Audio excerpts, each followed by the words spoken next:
So one of the greatest tactics the yetzer hara uses against us is he makes us forget all the pleasures that we have in our life and to focus solely on the pleasure that we don't have. And whenever that happens, our desire for the pleasure that we don't have is magnified. And it turns from a want into a need.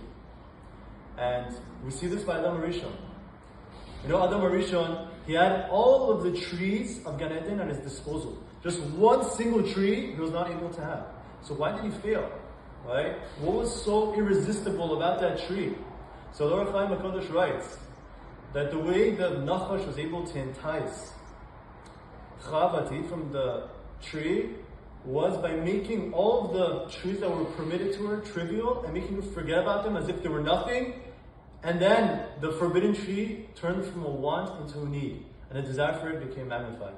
And that's how Adam and Chava, right, fell for eating of the tree.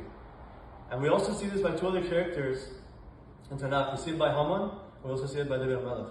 What happened with Haman? So we all know the story, right? Haman, he was the second to the king. He had so much honor. Everyone was bowing down to him. Right? He had so much wealth. One person, Mordechai, wouldn't bow down to him. And what happened? He said, "This is worth nothing to me." Right? And he wasn't able to function. Right? Why wasn't he able to function? Why was it so necessary for him to kill Mordechai? Right? Because he knew that Mordechai would never bow down to him. And he needed to receive that kavod, right? That want that he had to receive kavod from Mordechai turned into a need because he took all of the other pleasure and honor that he received in his life for granted. And that's how the yetzer hara eventually led him to his downfall. And this is how the yetzer hara tricks us, right? He makes us take our health, our money, our family, our friends, our community, so many things for granted. All these pleasures that we have, we forget about them at the time of the sin, right? And we focus solely on that pleasure. And that pleasure turns from a want into a need.